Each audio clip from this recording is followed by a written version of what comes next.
Então, vamos lá.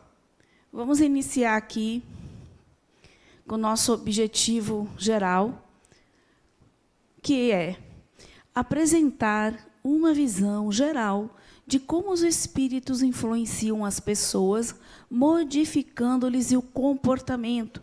E a gente vai ver os vários tipos de influências que nós temos e de que formas elas se estabelecem e como elas interferem no nosso comportamento mesmo, na nossa forma de agir, muitas vezes na de pensar, de falar.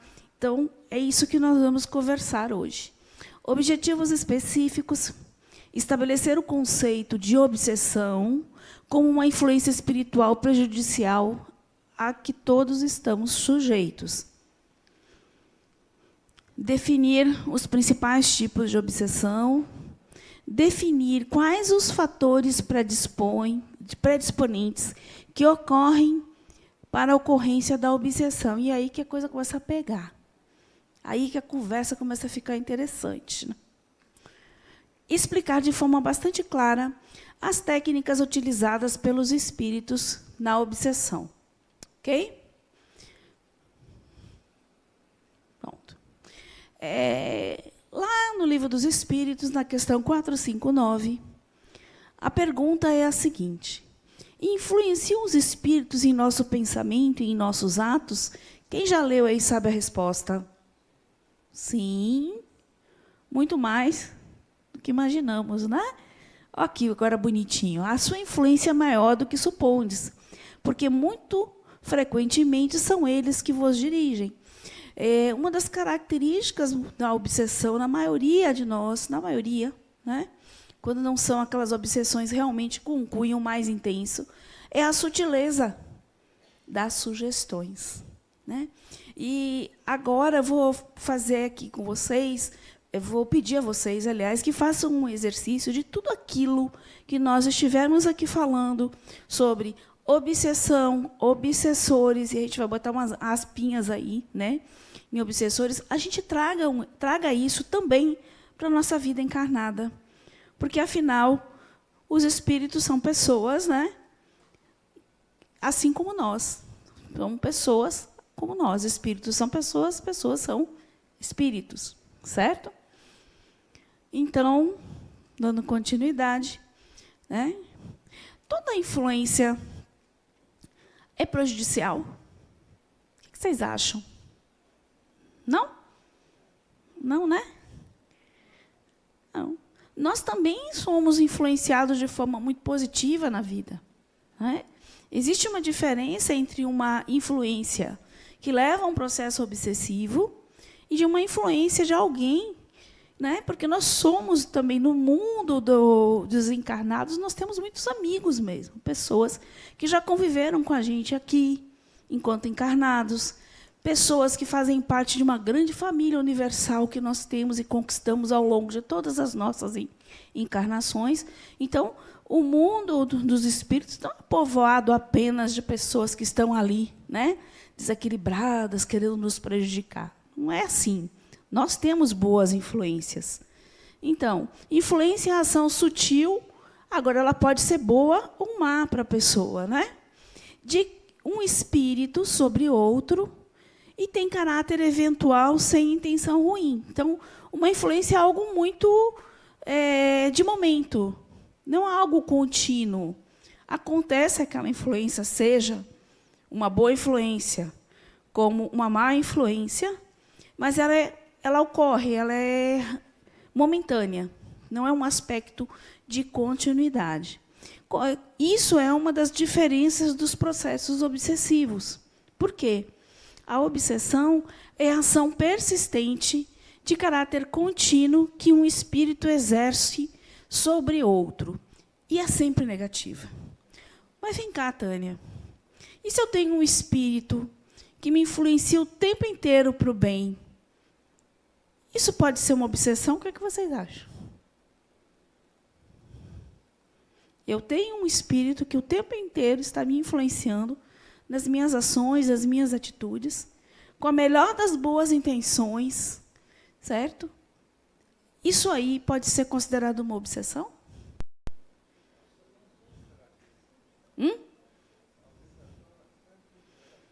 Sim, mas mesmo quando ela tem uma boa intenção inicialmente? Eu entendo que, se ela for negativa, é uma obsessão. Sim, mas a pergunta que eu quero assim, eu tenho um espírito, pessoas que estão querendo me influenciar, na concepção delas até influenciando de forma positiva, mas estão o tempo inteiro me influenciando sobre as minhas decisões, né? Será que isso pode ser considerado uma obsessão? Boa noite. Parece um pouquinho que tem aqui, primeiro ele, depois. Pode falar. Eu concordo que sim, eu concordo que a partir do momento que essa influência ela é persistente, ela acaba tirando da gente, né, do obsidiado, digamos assim, a decisão, né, a decisão não, porque a gente acaba permitindo, né, essa influência, acredito eu, mas assim, essa insistência, como muitas vezes a gente sofre isso, a obsessão encarnado, né? De alguém que está o tempo todo tentando direcionar os seus caminhos, enfim. Então, acho que sim, é uma obsessão. Sim. Ela não vai não, Tiago? Ah, ele respondeu. Pois é. Pode passar.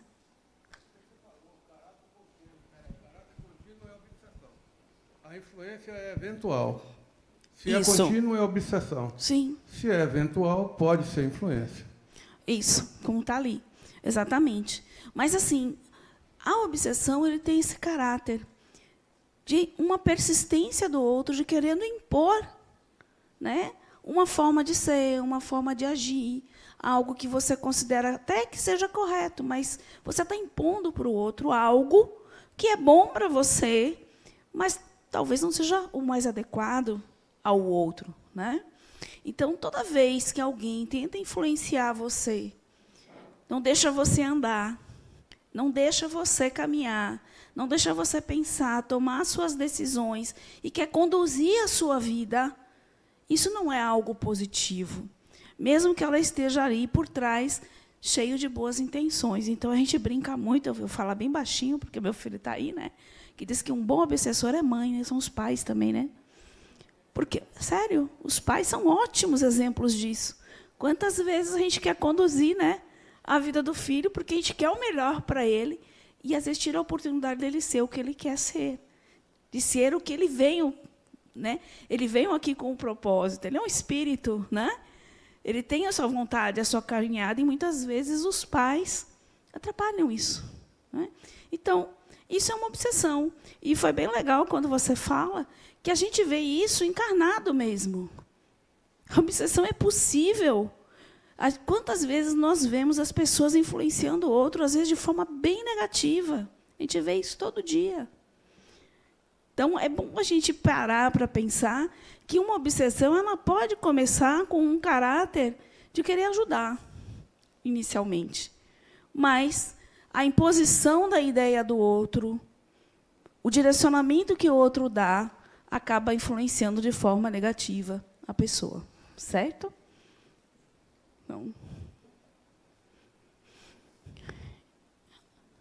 Aí, do livro de vocês, muitos comportamentos humanos são, via de regras, ditados pelas influências que os espíritos desencarnados exercem. Muitas vezes, eles dirigem as ações humanas sem que se perceba, pela sua sutileza e pela ausência de conhecimento, e se distinguir distintas origens de ideia. E isso é muito interessante, porque eu pergunto, como eu vou saber se um pensamento é meu ou não? Qual seria a melhor ferramenta de eu entender que aquilo que está chegando até mim me pertence, é meu?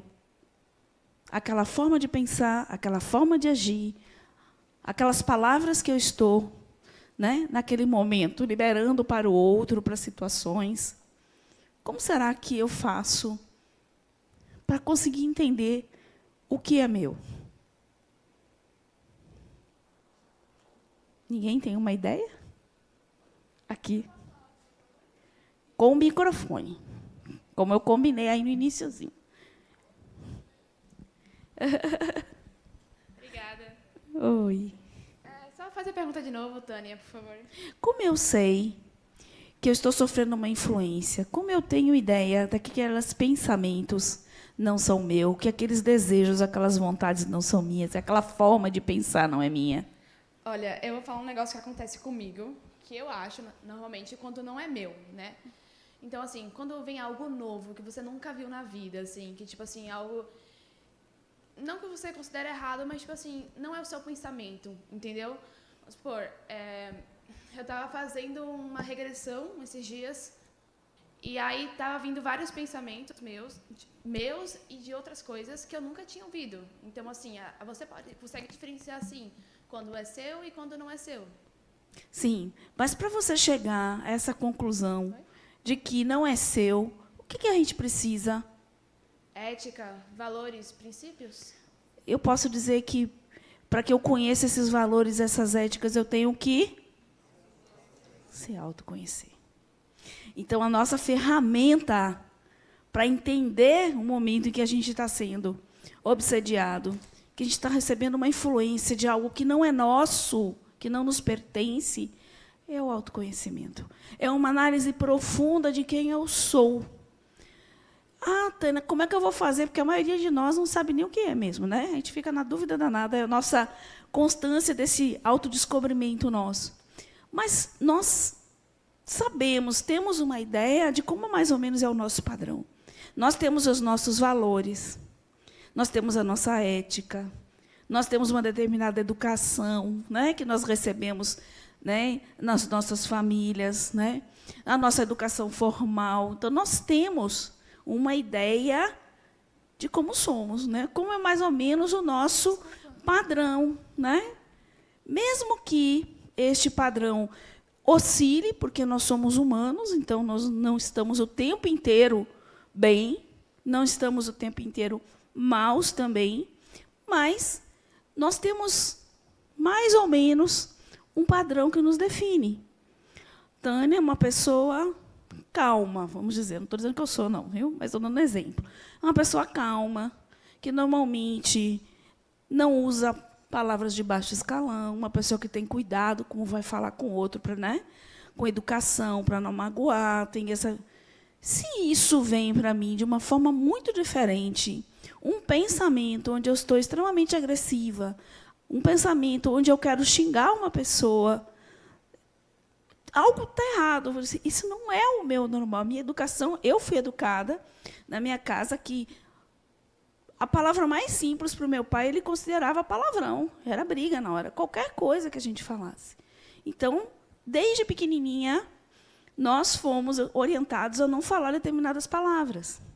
Desde pequenininha, eu fui orientada que eu nunca devo julgar ninguém e nem apontar nada que é referente ao outro. Você é baixo, você é gordo, você é magro. Então, meu pai sempre me passou muito isso para mim. Se eu vejo que esses pensamentos estão em torno de mim, esses desejos, essas vontades, essas emoções que normalmente não são minhas, é de pensar, pare um pouquinho, de onde vem isso? Eu acordei bem, eu já libero para você, viu? Relaxa, pode falar. Eu acordei super bem, como diz assim, de boa, né? Feliz da vida, cheia dos meus planos, né?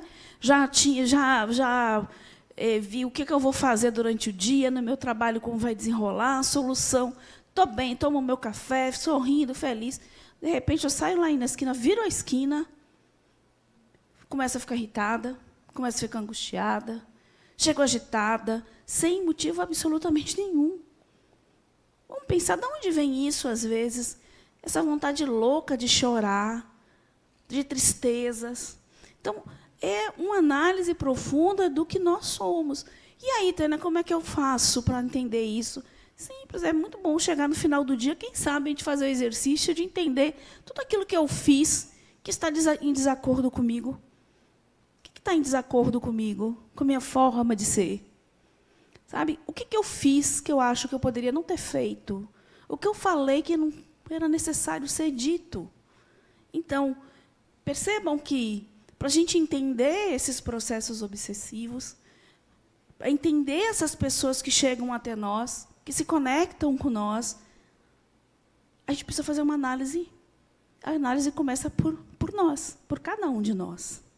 Que sentimentos são esses que eu trago dentro de mim, que me permite que uma pessoa, por afinidade, se conecte comigo? Que emoções e sentimentos eu levo na minha vida, na minha constância, que fazem com que uma pessoa se conecte com determinados sentimentos de raiva, de inveja, de ciúmes. Então, sempre essa é a análise. O tempo inteiro, hoje, nós vamos trazer essa reflexão para nós. Não julgar o que o outro está fazendo, mas tentar refletir o porquê isso está chegando até mim. Pode falar, gente. Oi, Tânia. Eu queria saber como é que a gente, você explicou, é porque eu cheguei um pouco mais tarde, mas eu peguei um pouco da explicação. Você falou que a gente tem esses pensamentos que a gente ouve e como a gente consegue diferenciar nossos pensamentos e os pensamentos espirituais, assim, de outras pessoas, que é pelo autoconhecimento.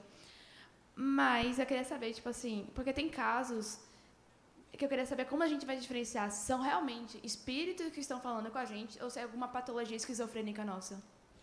Aí, mais uma vez, primeiro, se você tem isso de uma forma prejudicial, intensa, você deve procurar as duas formas de tratar isso. Uma, muitas vezes, é preciso você ir, sim, procurar um psicólogo, um psiquiatra para ajudar. Quando você tem um desequilíbrio muito grande, muitas vezes é preciso isso também, e fazer um tratamento espiritual ao mesmo tempo. Certo? Então, para aí, sim, ser identificado. Entendi. Mas, na maioria das vezes, as patologias trazem em si também os processos obsessivos. Por isso que o tratamento tem que ser feito de ambas, em ambos, vamos dizer, em ambos aspectos. Viu? Okay. Vamos lá.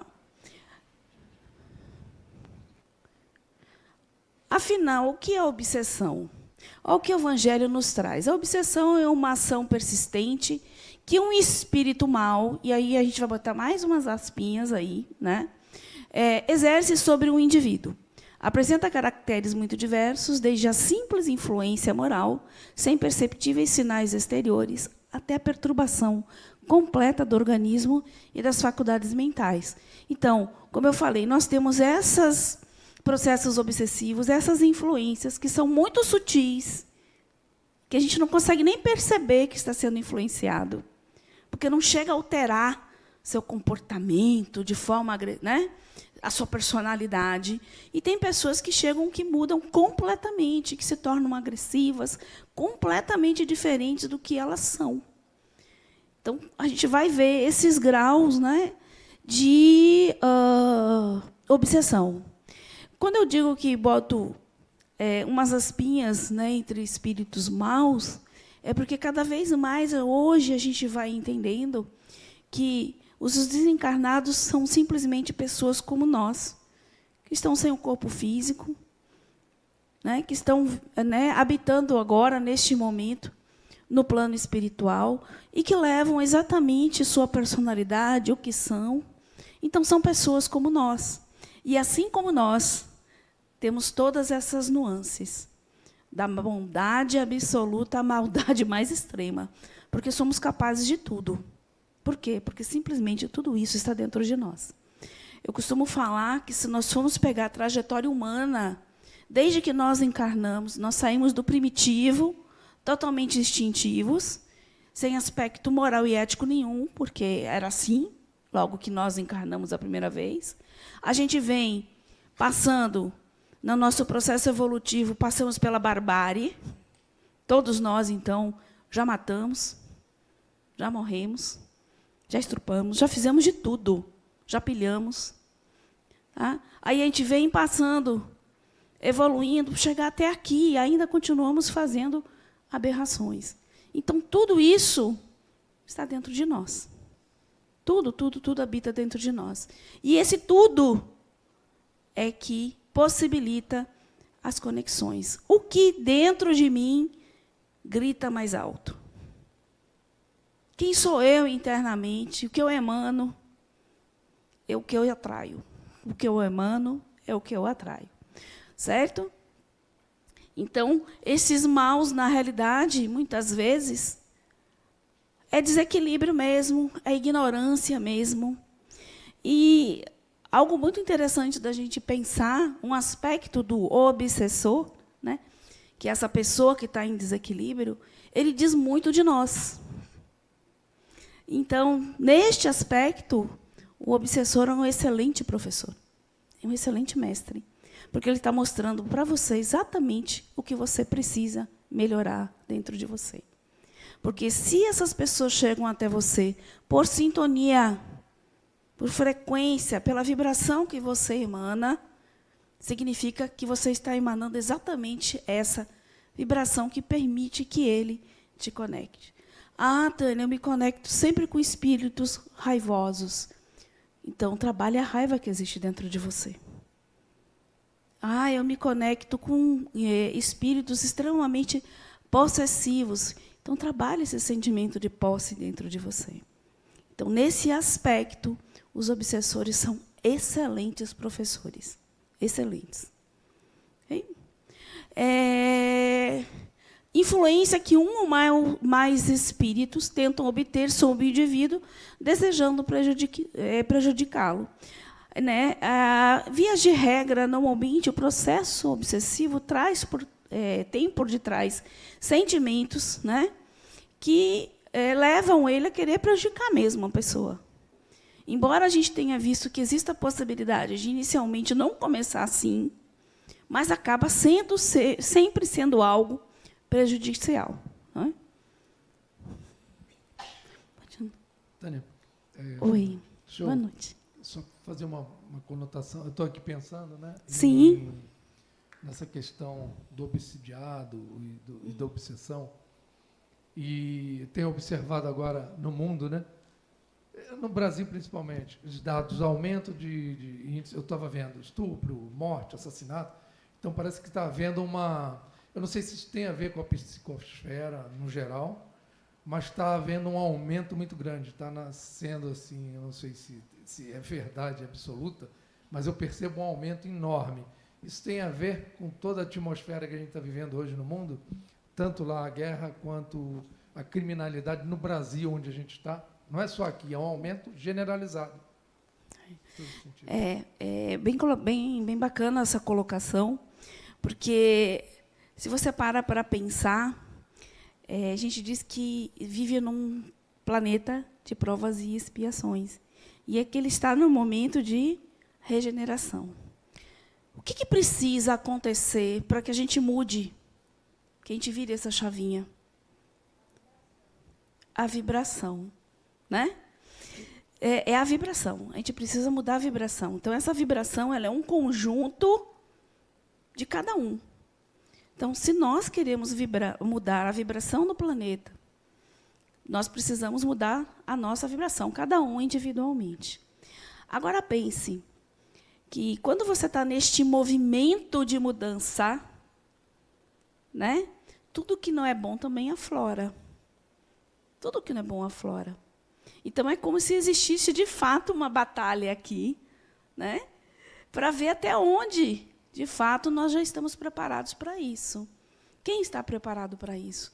Então, a psicosfera, sem sombra de dúvida, tem, porque isso aí é a vibração mesmo do planeta. Mas eu acho que isso faz muito parte desse processo que nós estamos vivendo agora. Né? Eu sempre fico pensando da separação do joio e do trigo. Né? Será isso? Exatamente isso, né? Quem será que já está preparado vibracionalmente para uma mudança dessa? Então, eu penso muito nisso, que esse momento realmente de embate, onde a gente está sendo convidado, de fato, à mudança. E é impressionante que o ser humano se mobiliza de uma forma muito grande diante da tragédia. Diante da tragédia que a gente consegue entender, né, de achar solidariedade, de pensar que precisa haver uma mudança, que novas ações são tomadas e que isso movimenta a sociedade de uma certa forma. Eu acho que a gente está bem... Estou falando muito por mim, assim, né, esse meu sentimento, que é como se fosse um convite para a gente olhar para todas as coisas que estão acontecendo e dizer, é assim mesmo que eu quero continuar? É isso que eu desejo? Pode ir. Pode falar.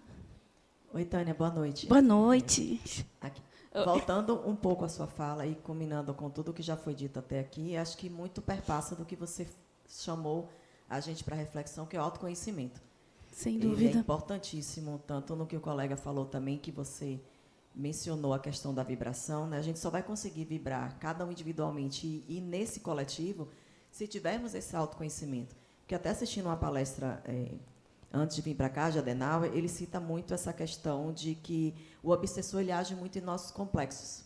Então, Sim. nossos complexos, citando alguns comportamentos que nos levam a ter alguns comportamentos, como você citou, a raiva, né, complexos esses advindos de ego, advindos de procrastinação, e outros exemplos que ele pôde trazer nos ensinamentos que ele passa para a gente, e que isso é muito interessante, porque, às vezes, o obsessor, a gente pensa, ou eu, pelo menos, pensava, que ele estavam mais predisponíveis no momento em que culminava esse sentimento mais na raiva, no ódio, no rancor, mas isso já é construído dentro da gente, né, no nosso comportamento, em nossa forma de ser, agir, pensar, que eu não sei se isso passa pela personalidade, a Adenauer traz que é diferente, o nosso complexo do traço de personalidade, mas fica meio imbricado no meu pensamento. E aí, essa questão do autoconhecimento, que vem no orar e vigiar, da gente... Você falou que seus pais não gostavam de xingamento em casa, que é algo que você aprendeu, um comportamento, mas, de repente, não julgando, mas apenas exemplificando, né, contextualizando aqui, é que isto pode ser algo que não seja tão genuíno seu, e que, no momento de raiva, você xingou, e ali foi uma oportunidade vibracional para que obsessores que já, de repente, lhe cercavam nessa condição, houve um momento oportuno dessa conexão, porque, se eu não estou enganada, a obsessão ela acontece nas conexões vibracionais. Isso, então, há de ser realmente importante da gente elevar nossa conexão, nossa vibração, para que a gente consiga, de um modo global, aí a gente melhorar essa sintonia. A gente vai ver até mais adiante um pouquinho melhor isso, citando algumas das brechas psíquicas que levam, né, a esses processos obsessivos. Mas, já que você já deu uma adiantada, para deixar bem claro, pessoa nenhuma incute dentro de você, encarnado ou desencarnado, aquilo que você já não tem. Ele pode potencializar o que existe dentro de você. Então, o obsessor, o espírito que está lhe influenciando, na verdade, ele está trabalhando em algo que você já tem. E ele potencializa aquilo. Ele não botou nada de novo. Ele apenas se utilizou de seus sentimentos, dos seus complexos, né? Dos seus pensamentos. Então, é com isso que ele trabalha, né? Pode ir. Eu tenho uma dúvida e tenho uma colocação. A dúvida é, você acabou de falar, né, que a gente é tudo, porque a gente já passou por todos os processos. A gente já fez muitas coisas ruins e feias. Se a gente é tudo e a gente tem tudo isso dentro da gente, então, essa conexão e a separação é o autoconhecimento, que faz com que a gente se conheça e vai vendo que está se desenvolvendo para melhor, ficando uma pessoa se sentindo melhor, se sentindo o que é seu, o que é do outro, diferenciando, né? Então, assim, isso aí. Mas esse processo, como a colega ali falou, eu fiquei sem entender, eu achei que está meio confuso isso. Então, eu queria só esclarecimento. Que processo? Esse processo que você acabou de falar, você falou que a gente tinha tudo dentro da gente. Sim. E como é que se dá essa coisa do obsessor, já que você disse, bom, o espírito vai se conectar com o que você tem dentro de você. Se eu tenho tudo dentro de mim, o que é de melhor e o que é de pior? Pronto. Vamos avançar um pouquinho, porque ainda tem muita coisa aí para a gente estar falando, e inclusive desse aspecto vibracional. Eu acho que vai ficar mais claro um pouquinho. Mas, se eu não responder essa pergunta, você retoma, tá bom? Porque pode ser que no caminho eu vá falando, né? E a gente... Pronto. Vamos lá. Então, a pergunta que eu faço: todos podem sofrer um processo obsessivo? Será que a Adenauer sofre processo obsessivo? Será que os médiuns de mediúnica sofrem processos obsessivos? Pessoas que estão na sua jornada espiritual sofrem? Todos nós. Todos nós. Uns de forma mais esclarecida, outros sem conhecimento nenhum, mas todos nós podemos sofrer processos obsessivos, dos mais variados, dos mais com os diversos graus. Tem alguém aí? Não. O processo obsessivo pode ser causar doenças, por exemplo, não perturbação ou de xingar, ou disso ou daquilo, mas causar doença. Pode se fazer aproximar e atacar o problema. Pode. E o porquê que eles fazem isso? A intenção é matar realmente, levar a pessoa a sofrer? São os desejos. Tem pessoas que querem a sua morte, tem pessoas que querem ver você sofrer, tem pessoas que querem que você fique sem dinheiro, que você fique pobre, miserável, que você perca tudo. Tem de tudo, tudo que você possa imaginar. E o processo obsessivo pode, sim, levar a uma doença psíquica e física, mas num grau... Que atrai a doença, por exemplo. Estou pensando aqui na doença e tal. O obsessor percebe isso. Mas não é dessa forma, não. Não, né? Não. É assim, senão... É não vai estar todo mundo, né? É. Isso tem a ver também... Não, porque tem gente que pensa em doença o tempo porque a inteiro, doença... e adoece, né? Porque a doença tem outros aspectos que vocês vão estudar mais lá na frente, que muitas vezes são as predisposições que a pessoa vai adquirindo ao longo das suas encarnações, né? Algumas vêm por necessidade. Tem algo a ensinar a nós. As doenças não chegam até nós à toa. Não é porque tem um obsessor adoecendo você, né? Não é só isso que pode. Mas o processo obsessivo pode chegar, sim, a afetar o corpo físico. Quando ele fez a pergunta sobre se a obsessão pode afetar doenças em nós, também tem uma pergunta sobre isso. Não sobre doença, mas se a obsessão ela pode, dos espíritos, no caso, se elas podem provocar alguma perturbação sonora na gente, tipo, durante o sonho. Tipo, Perturbação sonora como, assim? não, eu tô falando, porque eu usei a palavra errada, mas, tipo assim, durante algum sonho, você tem, tipo, sonhos perturbadores, entendeu? A questão de sonhos, eu não vou entrar, tá? Mas porque a gente tem... Não, só por quê? Porque tem uma aula, eu já te falei isso, tem uma aula só sobre sonhos que saiu, que a pessoa que deu a aula, ela sabe muito, vai saber explicar muito melhor do que eu. Não tenho domínio sobre sonhos, porque sonhos têm muitos significados. Sonhos podem ser sonhos compensatórios, podem ser sonhos espirituais, tem várias questões. Então, eu indico para você assistir essa aula, que é bem importante. Ou então, certo? Assistir a reposição. Quando? Que vai ter agora, eu acho que é no próximo, né? Nesse sábado, eu acho que agora é a libertação do espírito, né? Eu acho que agora sábado. Porque daí você é o lugar, assim, é o momento para você fazer essas perguntas. Viu? Que daí ela vai dar sobre esses aspectos todos. Oi.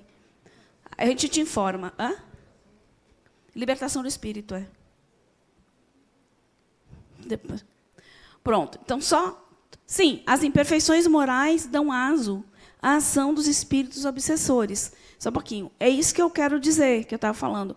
São as nossas questões, são os nossos complexos, as coisas que não estão bem resolvidas dentro de nós, são os nossos sentimentos que nos levam a nossos vícios.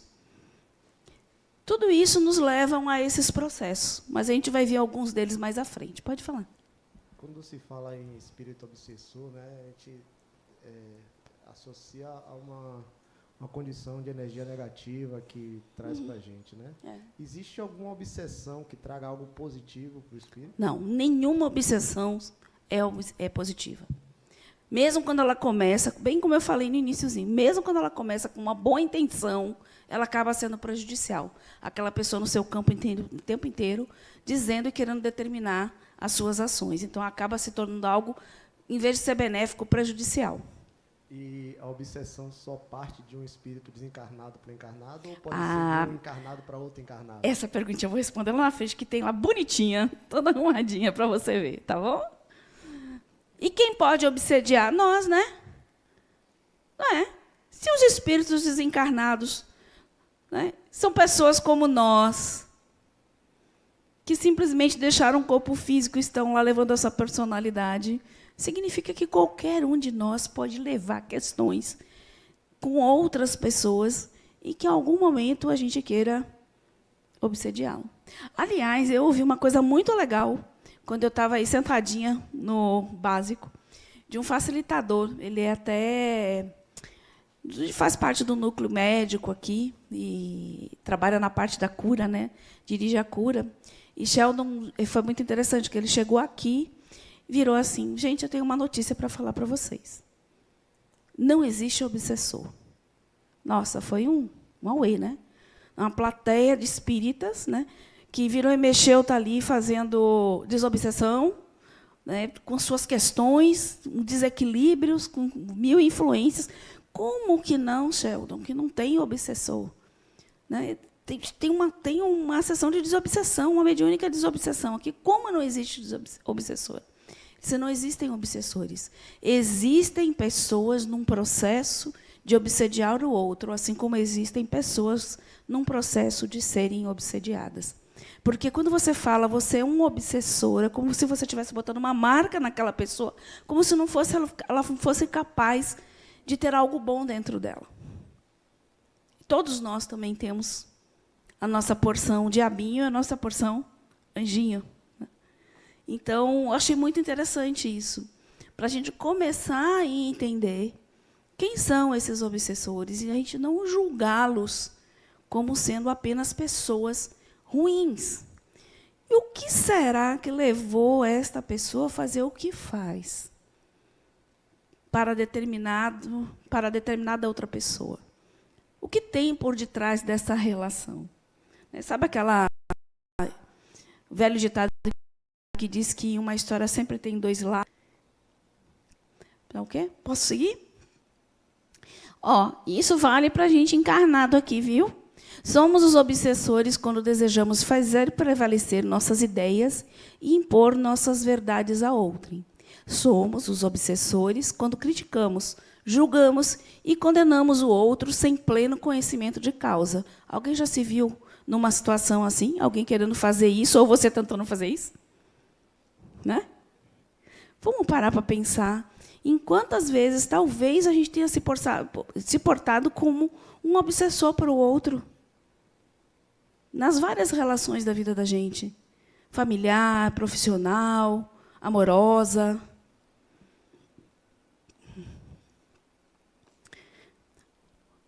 Olha essa relação aí que a gente está falando, obsessor versus obsediado.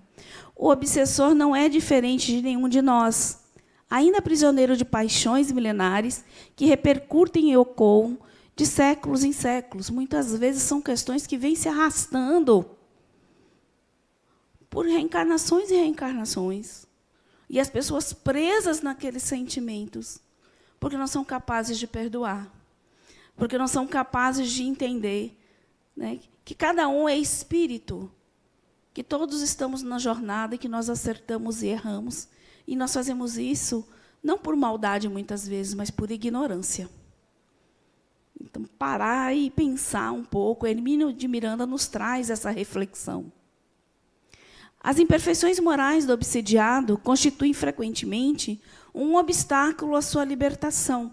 Então, muitas vezes, as nossas próprias questões, os nossos complexos de culpa, os nossos complexos de superioridade, de inferioridade, os nossos medos, nossos vícios, que possibilitam, e muitas vezes é difícil a gente mudar isso dentro de nós. E isso dificulta, muitas vezes, um trabalho de desobsessão. E a gente costuma dizer assim, vim para o centro, estou fazendo um tratamento espiritual. Fez 10 sessões de desobsessão. Vira na esquina, continua a mesma coisa, já conecta. Saiu daqui, foi ali na esquina, já conectou 10, 20. Por quê? Porque não é o trabalho de desobsessão que vai resolver. O que vai resolver é a sua mudança. É a sua mudança. Analise qual a qualidade dos seus pensamentos, qual a qualidade das atitudes, como você encara a vida, como você encara os problemas que você vive no seu dia a dia. O que vai pelo seu coração, quais companhias que você anda, o que você... Olhe para a vida, olhe para você. Diga. Ô, Tânia, Oi. Essa sua colocação agora me veio uma questão do seguinte. Obviamente é possível que esse trabalho de desobsessão seja feito pelo próprio obsidiado, com uma mudança de vibração, de conduta, de É possível. Sim. Autodesobsessão? Autodesobsessão. Sim. E é justamente o exercício de mudança interna. Para você mudar isso, você tem que mudar tudo isso que eu estou falando. Perceber em que faixa você vibra, a partir de tudo isso que eu citei agora, e propor intimamente uma mudança sua. Não. Fazendo um estudo, né, preliminar do material da aula de hoje, eu nunca tinha pensado a respeito de obsessão, de obsessor, obsidiado, e veio uma nova ideia e eu gostaria que você comentasse se é mais ou menos isso. A gente, normalmente, quando fala em obsessão, a gente leva para o outro plano, né, para o espírito desencarnado. E eu percebo que, na verdade, é uma chave que vira de encarnado a desencarnado, mas que não muda em nada. A história do marido com a esposa com o marido, do pai com o filho, que acontece o tempo todo, e que a gente também tem essa liberdade. Por isso que eu lhe fiz essa pergunta sobre a gente se fazer uma autodesobsessão. Que é como, por exemplo, a gente tem relações no nosso dia a dia, de círculo de amizade, de trabalho, enfim, que a gente escolhe estar do lado, né? Que a gente insiste em sair para almoçar, em sair para beber, tal, pessoas que lhe jogam para baixo, que lhe influenciam para o mal. Então, mais ou menos a mesma coisa. Não tem uma... A escolha é sua. A sua escolha de mudar isso, a escolha de mudar isso também é sua. É sempre nós. Tudo somos nós, não tem jeito. Eu quero delegar a responsabilidade para alguém, terceirizar a minha responsabilidade. Você vai, chega, volta para você. Volta para você. Porque tudo são escolhas. Eu estou aqui falando com vocês porque foi minha escolha. Eu casei com o Roberto porque foi minha escolha. Eu escolhi a minha profissão, foi minha escolha. Mas eu fui influenciado. Sim, mas você, de qualquer forma, escolheu ser influenciado. Foi uma escolha sua. Você poderia ter dito não. Então, a gente tem muito isso. A realidade é essa, né? É muito difícil para a gente reconhecer o quanto nós somos responsáveis pela nossa jornada, o quanto nós somos responsáveis onde a gente está, o local onde a gente se encontra, com quem a gente se encontra. Né? Nossos amores, afetos, desafetos, amigos, tudo são escolhas. A família não escolhe, a escolha sim. Você escolheu isso quando estava desencarnado. Você se conectou com essas pessoas antes, então também foi uma escolha sua. A obsessão é um sistema energético que funciona pela presença do obsessor e do obsediado. Não há um sem o outro. Se existe um obsessor na sua presença, é porque você está ali predisposto a ser obsediado por aquela pessoa, seja lá por qual for o motivo que uniu vocês nessa jornada, né? A este convite de tentar mudar alguma coisa, alguma situação. Então, quem são os obsessores? Então, para a gente fechar essa questão de que nosso olhar para o obsessor deve ser um olhar para uma pessoa que está ali em desequilíbrio, mas que tem conexões profundas com você, com o que você é.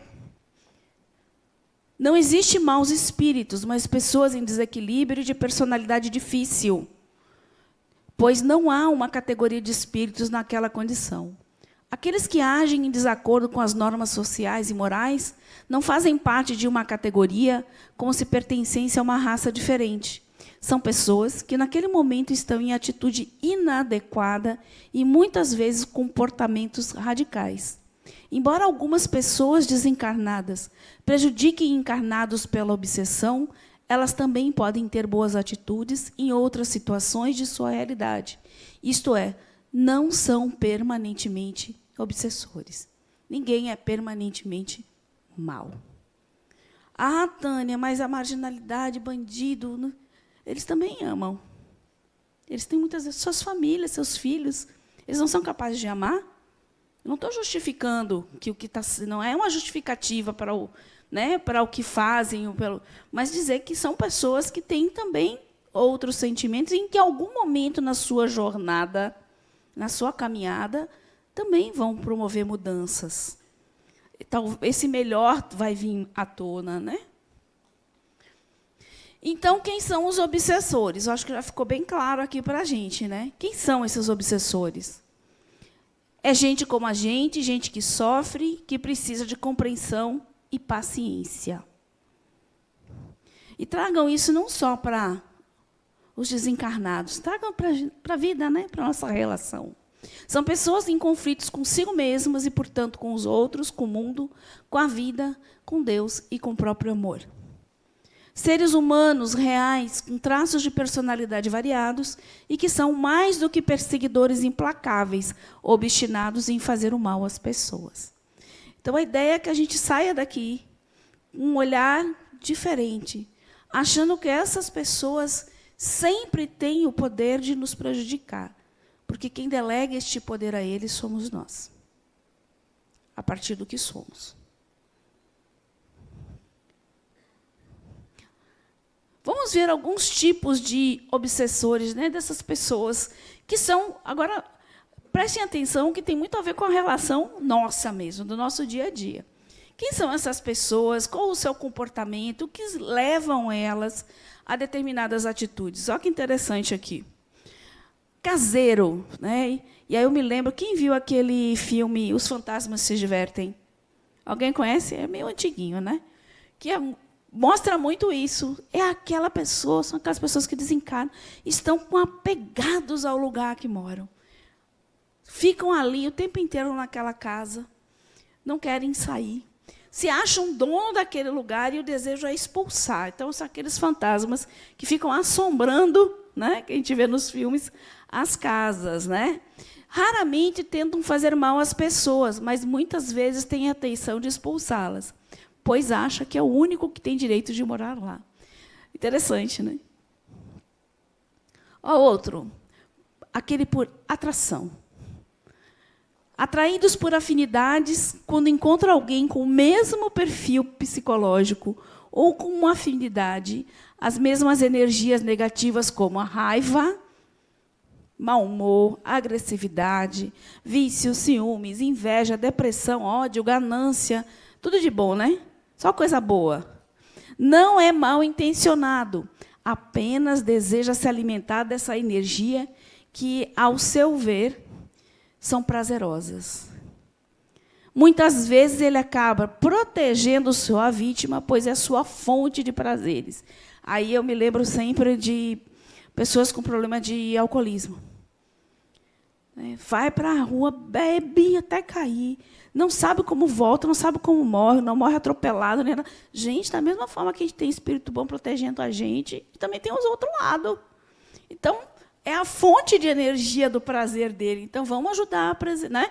Vamos cuidar dele ali direitinho, vamos conduzir ele para casa, vamos fazer com que ele beba mais, né? Porque ele se alimenta daquela energia, desse contato fluídico, que ele, né, de conexão de perispírito para perispírito, ele sente o prazer, né, daquelas substâncias, da energia gerada por essas substâncias. Né?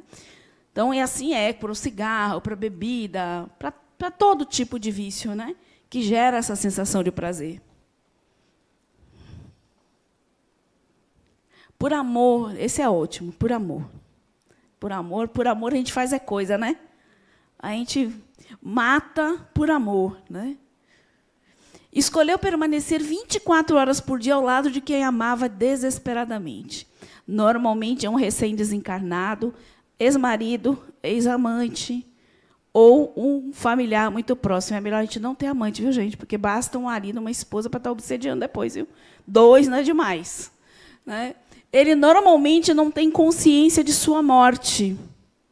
Não tem a mínima intenção de fazer o mal à pessoa, mas suas potentes energias negativas acabam fazendo mal a quem ama. Aí eu volto a um outro filme que mostra muito bem isso.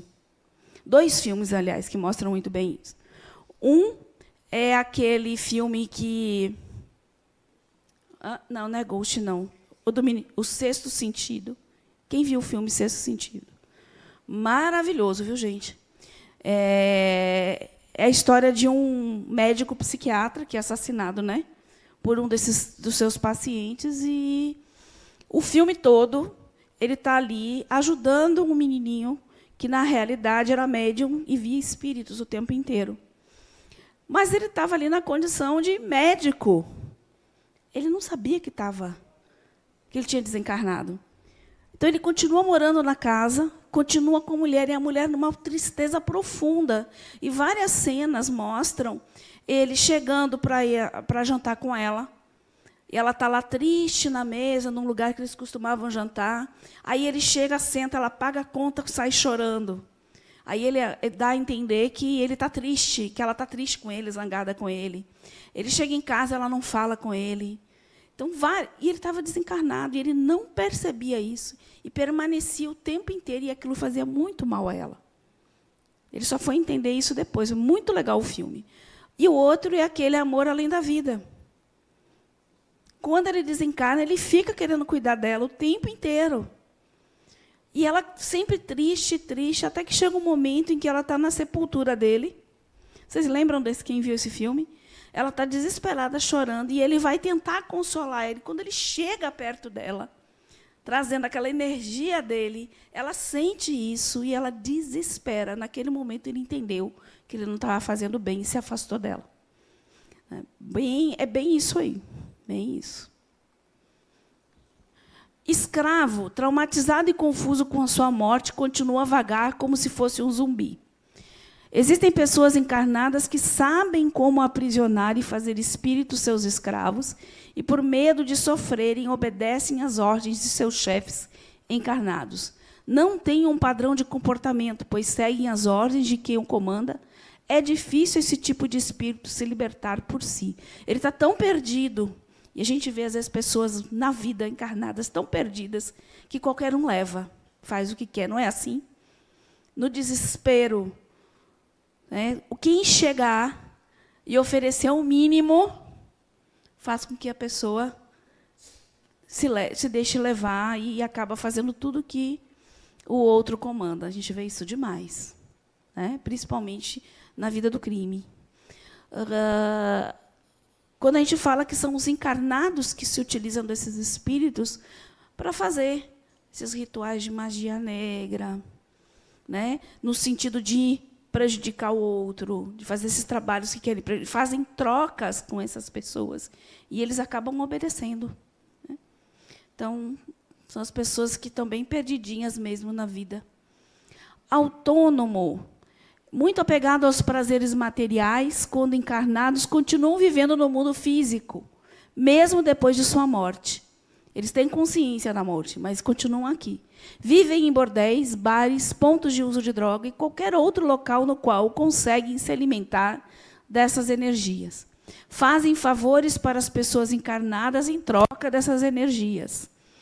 Não têm a intenção de praticar o mal, porém, por se tornarem escravos de seus desejos, fazem qualquer coisa para conseguir satisfação. Outra característica aí. Enviado. Acreditam fielmente que têm uma missão de combater o bem e todos os encarnados que praticam atitudes positivas. São espertos, sutis, inteligentes e, em alguns casos, são até refinados espiritualmente. Alguns possuem habilidades que, às vezes, são até superiores do que as que suas vítimas encarnadas. Seus objetivos são destruir os frutos do bem e, assim, implantar os seus conceitos deturpados e negativos. Atuam nas fraquezas individuais, estimulando intrigas, fofocas, ciúmes e brigas.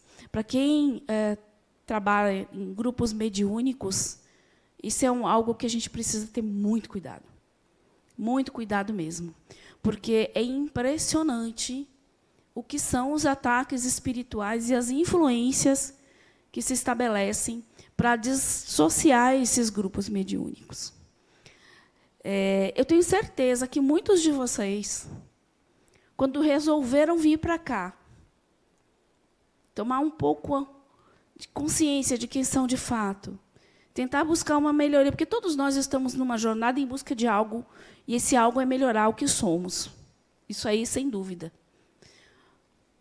Sentiram desejo de não estar aqui. Aconteceu algo, toda terça-feira, algo acontece para que eu não esteja aqui.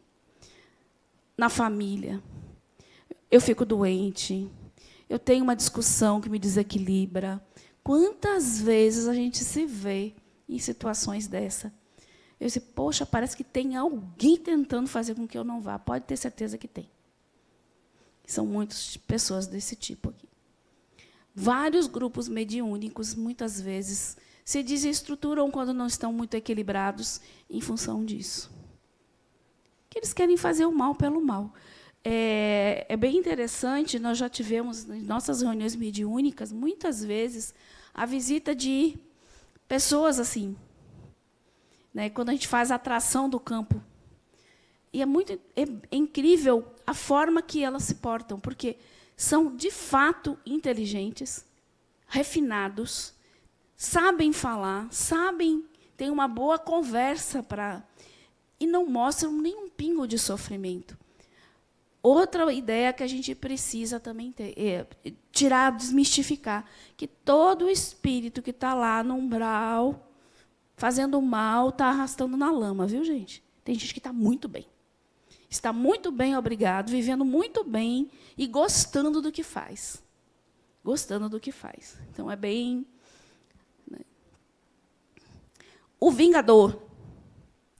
Esse é terrível. Caso mais raro de obsessão, porém é um dos piores, pois o motivo desses obsessores estão firmemente enraizados lá no passado.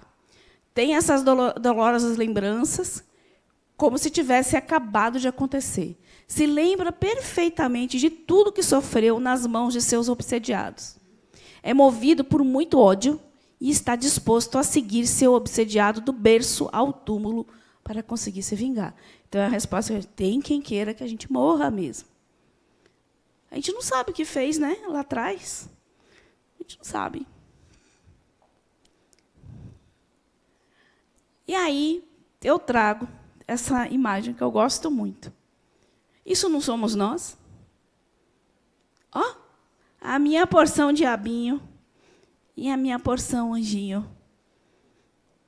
Isso somos nós. Ah, Tânia, eu sou... E quando eu sei... E eu sou mais diabinho, não sei, ou mais anjinho, não sei. O que você dá mais ênfase?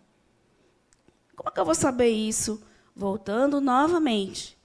A qualidade dos seus pensamentos, dos sentimentos, como você se relaciona com o outro, como você resolve os problemas na sua vida. Tudo isso. Seu comportamento, como é sua ética, quais são os seus valores.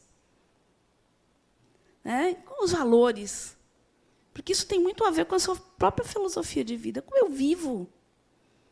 É exatamente isso aí. O anjinho. E isso são sintonias que a gente estabelece com o outro. São sintonias mentais. Esses sentimentos, esses pensamentos nos levam a lugares e às companhias nos quais eu me afinizo. E a gente faz isso não só com o desencarnado, a gente faz com o encarnado também. Então, uma boa dica. Olhe por onde você anda, com quem anda, o que faz, o que fala, que você vai entender direitinho qual é o lado aí, ó, que a gente está pendendo.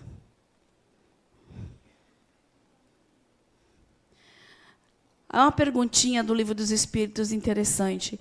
Haverá no homem coisa que escape a todo constrangimento e pelo qual goze ele de absoluta liberdade? Será que existe isso? Será que existe algum local que eu tenha essa absoluta liberdade de pensar o que eu quiser? Que lugar seria esse?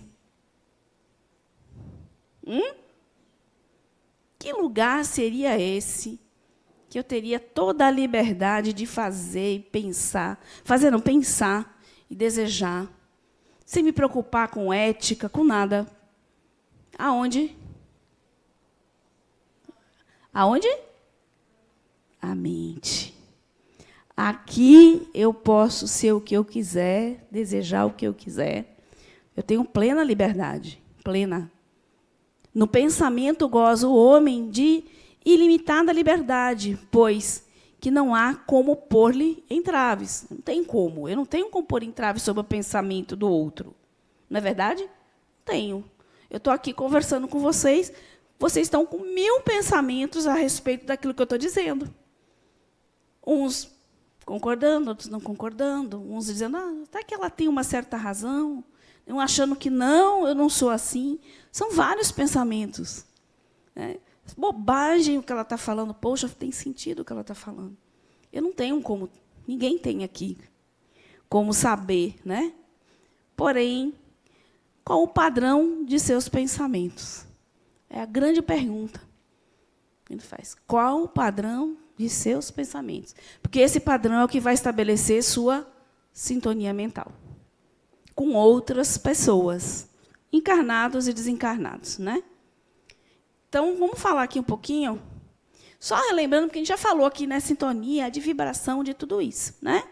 Bom, todos nós temos um padrão vibratório. Esse padrão, ele vai estar muito relacionado, principalmente aos seus sentimentos, mas tem a ver também com pensamentos, com atitudes, tudo isso gera um padrão. Você gera um campo para você vibracional a partir de tudo isso. E você emite ondas, né? Por exemplo, o pensamento emite ondas. E essas ondas, elas terão uma determinada frequência. Então, as ondas seriam um meio de transporte e a frequência, o conteúdo. Então, vamos esclarecer. Quando eu quero escutar o rádio, você não tem as faixas, tem as frequências, as diversas frequências. Se eu tenho uma rádio, vamos supor que toque só música clássica, ela está lá numa frequência, né? Quando eu quero, eu vou lá sintonizar naquela frequência para ouvir a música clássica. Ah, não, mas eu gosto de rock. Eu vou lá, vou procurar uma rádio, né, que tem vou achar a frequência, vou sintonizar naquela frequência para ouvir o rock, certo? Pois é, a frequência, a música, seria o conteúdo. Deu para entender? É o conteúdo. E, a partir disso, eu estabeleço sintonia de pessoas que têm um conteúdo similar ao meu. Certo? Aqui, só para ilustrar, a gente já viu isso, né? Nós temos sintonia, ondas longas, médias, curtas. Nosso pensamento tem isso. Quanto mais rápida for a onda, né, mais rápida, mais curto o espaço entre elas, maior é o padrão vibracional. Quanto mais afastado, mais baixinho, mais longo, mais lento, menor o padrão vibracional, né? Isso está diretamente ligado ao nosso momento evolutivo, ao que somos, aos nossos pensamentos, né? Pronto. Então, se eu tenho um espírito, vamos dizer assim, maldoso, que está ali querendo, né, se sintonizar com a gente, se eu estiver no mesmo padrão dele, com minha onda baixa, lenta, vibrando ali na tristeza, na angústia, no ódio, ou seja lá o que for, ele vai conseguir estabelecer uma sintonia, porque a gente tem a mesma frequência. Mas, em compensação, um espírito bom, às vezes, está querendo ali sintonizar com você e não consegue. Não consegue. E a mesma coisa é vice-versa. Se você tem uma vibração alta, dificilmente alguém, né, com um padrão de vibracional baixo não vai conseguir conectar com você. E assim é aqui. Às vezes você tem aquela pessoa super astral, ela não vai conseguir conviver com quem está arrastando corrente. E vice-versa. Então, é mais ou menos assim, né, como comparar. E aí, a pergunta que não quer calar é em que sintonia você está vibrando, né? As emoções e a vontade geram pensamentos, que, por sua vez, mobilizam energias sutis em torno do indivíduo. Essa mobilização de energia chama-se vibração, que estabelece o estado psíquico, situando o indivíduo numa dimensão espiritual. Então, nós vamos para o local, nós estaremos com as pessoas que têm a ver com o meu mundo interno, com o que eu sou. Minha mente vai me transportar para lá, porque é nela que habita tudo aquilo que eu sou em essência. Ok? Ficou claro? Alguma pergunta? Vocês ficaram caladinhos de repente? Será que estão pensando aí, vocês são de abinhonjinho ainda? Vamos lá. E que são... Então, aí, ó, são sentimentos, né? Culpa. Opa, peraí. Essa sintonia tem a ver muito com culpa, com raiva, mas tem também a ver com amor, com alegria, com a paz. O que você está sintonizando, né?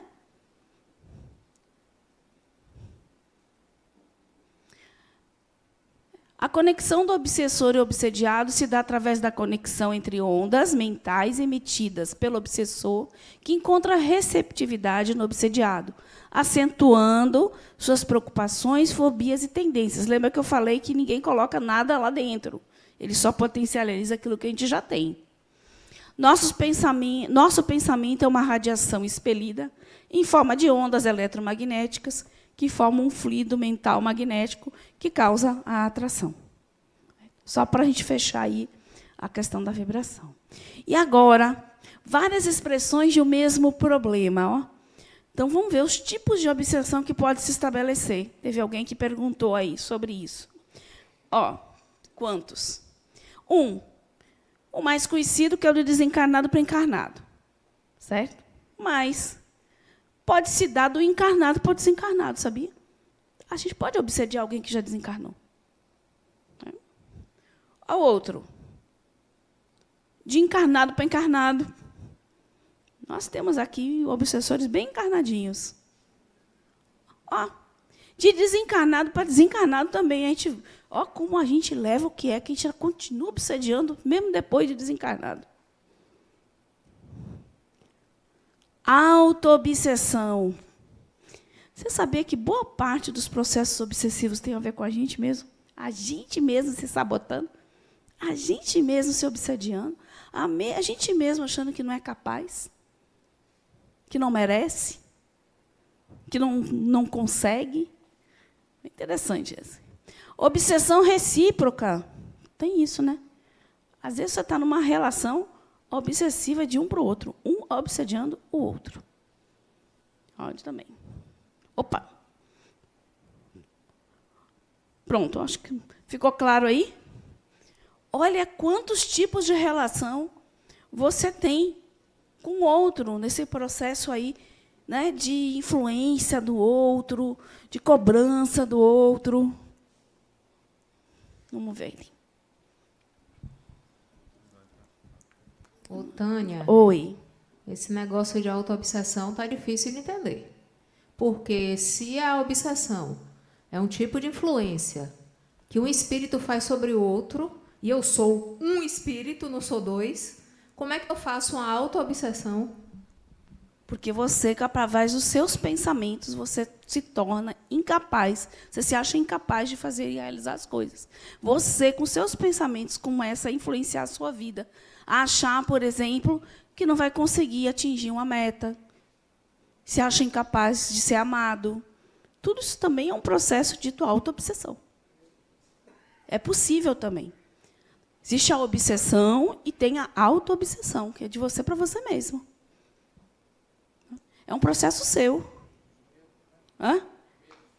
Tudo isso aí vai ser causado exatamente por estes medos. Existe o processo de obsessão de um para o outro, mas existe um processo de autoobsessão. Deu para entender? Existe um processo que é só seu. Autoobsessão. A obsessão é uma coisa. A autoobsessão é outra. Duas coisas diferentes. Então, vamos olhar aqui como é a relação de cada um. Do desencarnado para o encarnado. Ó. Olha as características. Se caracteriza com o domínio de um desencarnado sobre alguém que vive no plano, né, físico.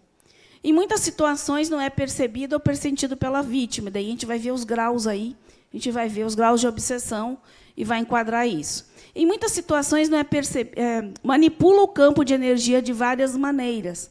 Pode gerar doenças aí, ó, que confundem os médicos, além de dificultar o tratamento. Quantas vezes nós estamos nos sentindo adoecidos, com sintomas, faz exame e não acha nada. Não acha nada. Aí vai e faz um tratamento espiritual. Só um pouquinho, deixa eu só finalizar esse slidezinho. Faz um tratamento espiritual e desaparecem os sintomas. Né? Nem sempre o espírito está consciente dessa influência de energia negativa sobre o encarnado. Então, muitas vezes, o espírito se aproxima e ele não tem noção de que está prejudicando dessa forma. Dominação, fanatismo, avareza, egoísmo, amores exacerbados, ciúmes e ganância são uns dos sentimentos que levam a esse processo. Quem vem primeiro? Sou eu? É. Eu também fiquei com dúvida no slide anterior, porque quando você fala de auto-obsessão, aí você fica assim, será que eu estou me sabotando ou eu estou sofrendo influência de um espírito que está me fazendo pensar que sou eu mesmo que já tenho aquele pensamento? E assim, olhando para aqueles vários tipos de obsessão, eu acredito que quase que 100% da população do mundo, né, tem todos aqueles tipos ali. E aí fica difícil entender qual daquelas ali, em que momento cada uma está sendo exercida na minha vida, por exemplo. Em que momento eu estou sendo um obsessor, em que momento eu estou sendo um obsediado, eu estou me sabotagem. Me sabotando, ou alguém está me sabotando. Assim, fica muito complexo para entender qual é o meu papel nessa história de influenciado e de influenciador. O que a gente falou no início? Qual a única ferramenta de você entender? É você fazer uma análise de quem você é. É você se conhecer. Vai dar para o tempo inteiro a gente distinguir isso? Às vezes a gente não consegue distinguir, porque é tão sutil que a gente não consegue. Certo? Mas não tem. Você precisa ter esse seu autoconhecimento para saber se aquilo que está chegando até você é algo que é absurdo, que jamais seria, que se viria de dentro daquilo que seria, faltou a palavra, que jamais você faria ou agiria daquela forma. Isso é autoconhecimento, não tem jeito. Me chegou um pensamento totalmente louco, não tem nada a ver, eu não vou fazer isso. Não é? Eu me lembro que uma vez, acho que foi o Roberto que falou, que veio um pensamento, que ele vinha dirigindo o carro, né, de se jogar o carro no poste para se matar. É um pensamento dele. Não tinha nada a ver, ele estava indo para o trabalho, estava tranquilo. Entende? Então, é um exercício de autoconhecimento o tempo inteiro. Só um pouquinho ali. Tânia, nessas definições também, ficou para mim assim, uma indefinição de até onde vai a questão espiritual e onde, na verdade, é uma questão psicológica. Então, como é que a gente identifica isso? A questão da auto-obsessão não é a minha parte psicológica que está ali atuando, ou elas são a mesma coisa? O psicológico vem do espírito também. Como é que a gente entende isso? Lembra que o que é a mente da gente? O que é a mente da gente? A mente é onde está tudo que eu sou, não é isso? A gente não viu isso? Que está lá onde? A mente está aqui, está no corpo físico? Não, ela está no perispírito. Ela pertence ao plano espiritual. Certo? Então, a sua mente, todas essas nossas relações de processos obsessivos têm o nosso psicológico. Porque é lá que eu tenho tudo que eu sou, todos os meus complexos, né? Toda a essência boa, tudo que eu tenho de amor, de ódio, né? De tolerância, de tudo que eu tenho de ruim e de bom, fazem parte aí dessa essência que eu estou. Está na minha mente, está no meu psiquismo. Mente e psiquismo, mesma coisa. Então, sim, todos são conteúdos psicológicos nossos. Agora, distúrbio, lembra que eu falei, se você chega a um ponto que está prejudicando a sua vida de tal maneira, muitas vezes você precisa procurar, sim, né, uma ajuda de um médico, um psicólogo, um psiquiatra, e fazer seu tratamento psicológico. Não vai ficar achando também que tudo é espiritual, viu, gente? É muito importante isso. Nenhum centro espírita sério chega e diz para você, largue seu tratamento e venha fazer o espiritual que eu resolvo. Não. Nós somos matéria. E tem coisas que pertencem ao corpo físico. E a gente precisa tratar com médico, com psicólogo, com psiquiatra, né? Acompanhado de um espiritual, porque, normalmente, essas relações acabam, né, essas conexões acabam acontecendo por causa também dos distúrbios psicológicos que a gente tem, né? Problemas até mentais e tudo pode gerar, entendeu? Deu para esclarecer? Pronto, o que mais? De novo, Tânia, complementando o que você estava falando anteriormente e o colega falou, da dúvida dele, eu acho que é super válido a gente lembrar que todos nós, sem exceção, temos sombras.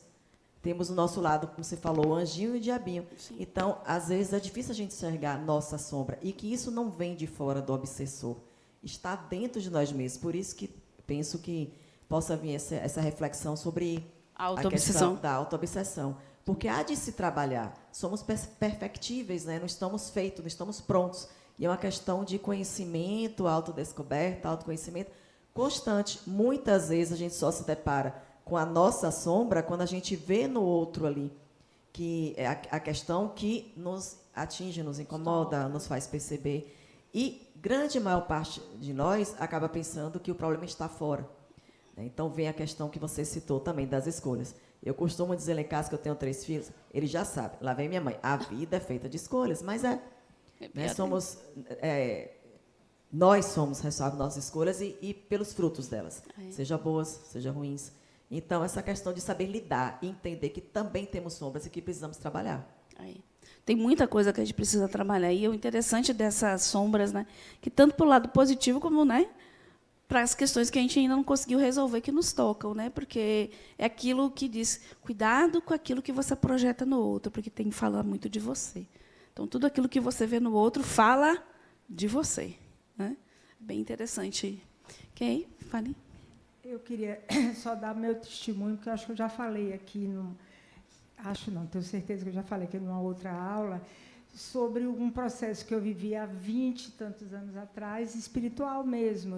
Eu tive uma perda de um irmão muito querido, o único irmão de 6 mulheres, e fui buscar o centro espírita, né, a espiritualidade e tal. E lá me envolvi de tal maneira, sem preparo, fui participar de mesas mediúnicas, e com uma mediunidade totalmente desorganizada, onde eu incorporei espíritos bem complicados, difíceis, que me machucavam muito. E o diretor do centro espírita, o diretor da mediúnica, o coordenador na época, me chamou e disse: minha filha, você está precisando fazer uma terapia, um suporte, precisamos suspender esse trabalho seu, né, de desenvolvimento mediúnico, vai trabalhar a mente, vai trabalhar o corpo emocional. Então, isso para mim, de lá para cá, até hoje eu faço terapia, não larguei. Então, isso me ajuda cada vez mais a me sentir melhor, a saber o que é meu, o que é do outro, o que é dos espíritos, o que é de influência ambiental, influência da energia, do local. Então, é isso. Para o bom ou para o mal, eu aconselho fazer terapia e não achar que é preconceito. Eu tenho psiquiatra, adoro, já fui várias vezes, e eu aconselho a todo mundo, porque é uma linha muito tênue. Como enfermeira e como gerontóloga, eu digo, o envelhecimento não é fácil, porque o envelhecimento é você fechar o olho para fora e vir tudo para dentro. E muitas pessoas idosas adoecem muito e não suportam. E fica um poço de ressentimentos, de mágoas, de raivas e de processos de obsessão e obsidiado e auto-obsessão. Então, para mim, isso é bem compatível com o que eu penso. Você sabe que uma das coisas que a gente acha muito bacana aqui na casa, que a gente admira, é justamente essa preocupação do estudo. Então, para uma pessoa que chegar a trabalhar como médium ou estar numa mediúnica, ele tem que passar por um processo do primeiro semestre, primeiro ciclo, segundo ciclo, terceiro ciclo, fazer primeiro passe, né? Ir para os desenvolvimentos como estagiário. Então, existe uma preocupação, porque como que você cuida do outro se você não está bem, não está equilibrado? Né? Então, é bem bacana isso, o seu depoimento. Há outra aqui, ó, de encarnado para desencarnado, né? Aí a moça ali, a noiva ali no túmulo. Eu tive uma cliente que eu tenho uma loja, né, vendo produtos ligados à construção, e ela levou o projeto para falar comigo. Uma senhora, já tinha uma idade já mais avançada, e ela estava muito triste, muito triste. Ela chegou com o projeto dela e eu fui lá, eu abri, fui fazer o levantamento ali. E ela começou a conversar comigo. Na realidade, ela mais queria conversar e desabafar do que qualquer coisa. Aí eu larguei o projeto e fui dar atenção a ela. E ela chorando da morte do marido, mas chorando da morte do marido. É uma coisa assim, de uma tristeza. Contou a história deles todas, né? E eu cheguei para ela assim, poxa, depois de um certo tempo, eu perguntei quanto tempo fazia que ele tinha desencarnado. Tinha 8 anos. 8 anos. Eu sei que o luto não é uma coisa fácil, deve ser vivido, inclusive, né? Você precisa viver esse momento. Mas 8 anos você chorando, e ela falava exatamente, minha vida não tem sentido, minha vida não é igual a ele, eu fico desesperada todos os dias. Imagine para esse espírito que desencarnou, gente. Ouvindo uma pessoa, a esposa, provavelmente alguém que ele amava, nesse processo, atrapalhando, né, a jornada do outro, porque está amarrado a um sentimento exacerbado, né? Está ligado às expressões de amor egoísta e possessivo por parte do encarnado, que se fixam mentalmente naqueles que desencarnaram. Pensamentos de dor, revolta, desequilíbrio, não permitindo que o desencarnado alcance o equilíbrio. Perda de um ente querido desencarnado, a inconformação e o desespero. Briga de herdeiros por heranças que geram pensamentos de ódio e rancor. Outro problema para quem desencarna. Desencarnou e a família está se matando, brigando por causa de herança. A inconformação pelo retorno ao plano espiritual, a saudade ou a tristeza, são fatores capazes de manter prisioneiros o desencarnado. Tânia, significa que eu não posso, quando passou 2, 3 anos, bateu aquela saudade, me veio um choro, né, porque eu não resisti. Isso está fazendo mal para ele? Não. Porque a saudade é normal. O que não é normal é você ficar dessa forma aí, lamentando, evocando a pessoa o tempo inteiro, porque isso é o que faz mal. Imagine uma mãe vendo um filho fazer isso, ou vice-versa. Então, imagine qual seria a dor, né? De encarnado para encarnado, né, também acontece bastante. Ciúme é um dos fatores principais desse tipo de obsessão. A questão da convivência anterior, onde os envolvidos cobram seus direitos. Lembram que, muitas vezes, a gente está se relacionando com pessoas que já foram desafetos nossos. E que, às vezes, chegam aqui e não conseguem dar conta da proposta de estarem juntos para se resolverem, e aí iniciam aí esse processo de cobrança. Prejudicados no passado, acabam criando antipatias, aversões ao outro. Pode gerar rixas familiares, por exemplo. A pessoa tem a capacidade de dominar mentalmente suas vítimas. A inveja, a mágoa, a raiva, ódio, rancor, vingança e o desejo do mal influenciam nesse tipo de obsessão, viu, gente? Não é desobsessão. Amor possessivo, amizade, em que um lado obriga o outro a pensar do mesmo jeito e subjuga, muitas vezes, a outra pessoa nessa relação, né? Um subjuga o outro. Você vê muito isso em relação, principalmente de casais, né? Muito. Desencarnado para desencarnado também, viu? Lá no plano espiritual eles também se obsediam, viu, gente? Diz respeito a espíritos desencarnados que dominam outros desencarnados. Por associações tenebrosas, os espíritos se juntam em algumas regiões onde obedecem à sintonia à lei da atração. Nesses lugares, há espíritos que chamam a tarefa de distribuir justiça aos espíritos igualmente culpados. Eles têm, às vezes, verdadeiros tribunais. Tribunais que julgam as pessoas que vêm. Esses espíritos que desencarnam, que às vezes estão perdidos, né? Que levaram uma vida muito desregrada, né? Prejudicaram muito os outros. Quando desencarnam, às vezes, nesse sentido de perdidos totalmente, você tem. Eles vão ser atraídos para essas regiões por questões de sintonia mesmo, e encontram pessoas que vão estar ali prontas para fazer justiça e julgar os seus atos, né?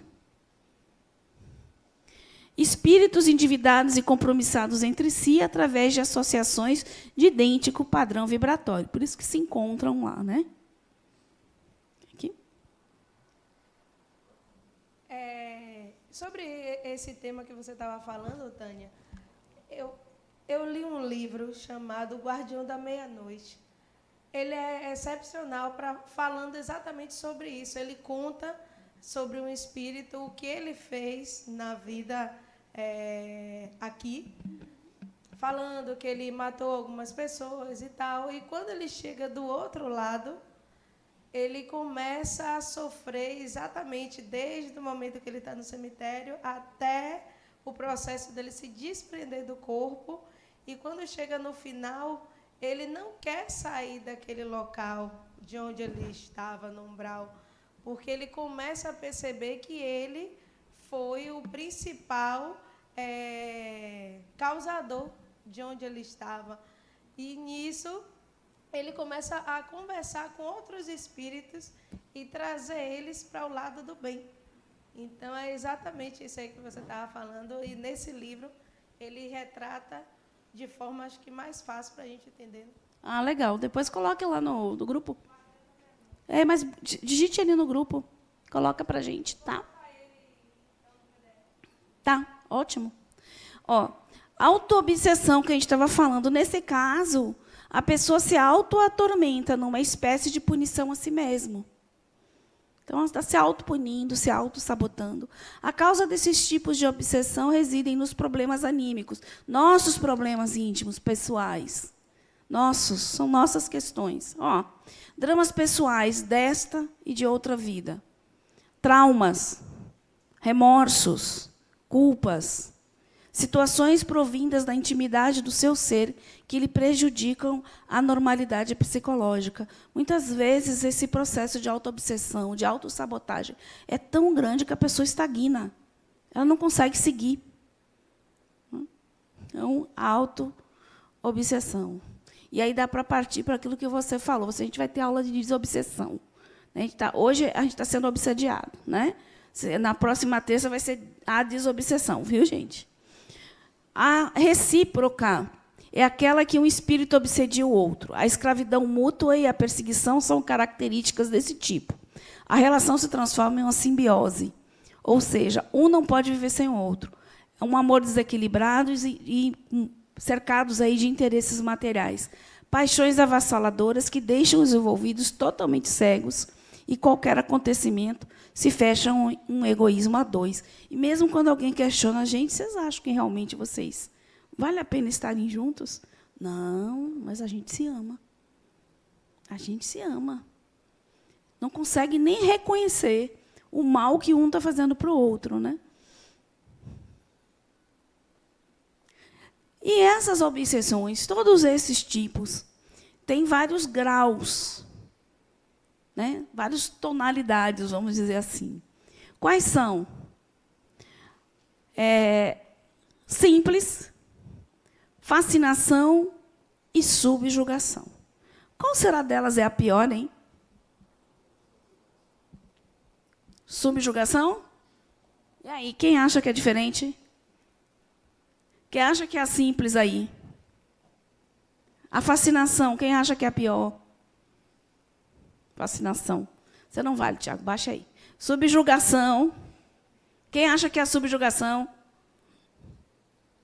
Será? Eu vou fazer uma pergunta para vocês.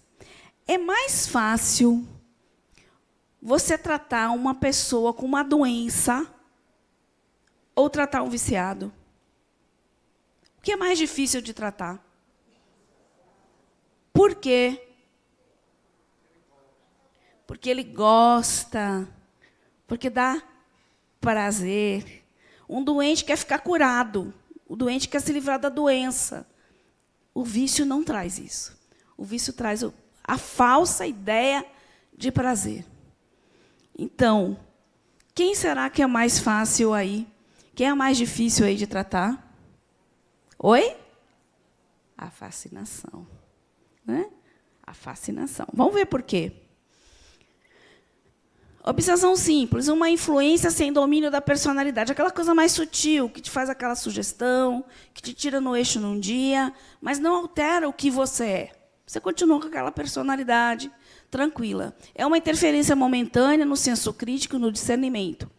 Pode acontecer de forma involuntária a troca de fluidos entre o desencarnado e o encarnado. Pode ser que eu me conecte com um desencarnado desse, um obsessor desse, não porque ele quer me prejudicar, mas por afinidade. Fui lá, um exemplo, fui para um barzinho, estou ali, estou de boa, tomando minha cervejinha. Aí estou lá o desencarnado, que adora uma cervejinha também, está ali, fica olhando para mim, pô, sabe que é gente boa, vai lá, conecta, vai, né? Então, teve uma intenção de, vou me conectar porque eu preciso prejudicar.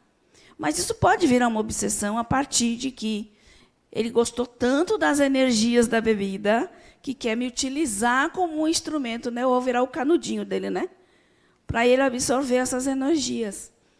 Mas não é a conexão. Eu não queria me conectar com ele, nem ele estava pensando naquele momento, mas aconteceu. né? Então, naquele momento. Gente, não precisa deixar de ir no barzinho tomar uma cervejinha, viu? Inclusive, eu gosto, é bem gostoso lá com petisco, não tem problema algum. Não altera, então, a personalidade. Fascinação. Olha o que traz Allan Kardec no Livro dos Espíritos, que a fascinação é o pior tipo de obsessão. O espírito obsessor busca envolver o indivíduo em artimanhas mentais bem preparadas, exalta a vaidade, fazendo sentir-se infalível e autoconfiante. A ilusão é tamanha que o fascinado adquire uma grandiosa cegueira, o que lhe permite perceber o ridículo de certas ações que pratica. Sabe o sem noção? Quem não conhece um sem noção na vida? Eu sou bom, eu sou melhor, ninguém faz nada melhor do que eu sou melhor no trabalho, eu sou melhor pai, eu sou melhor marido, eu sou o cara, ou a mulher poderosa. Ninguém faz, a Tânia trabalha aqui no Centro Espírita, ninguém faz uma oração como a Tânia. Nossa, é a melhor facilitadora. E aí vai vindo. Né? Então, a gente sempre diz que a gente sempre anda com um alfinetinho aqui no Centro Espírita, para quando o ego inchar, a gente vai lá dar uma estourada. Sabe?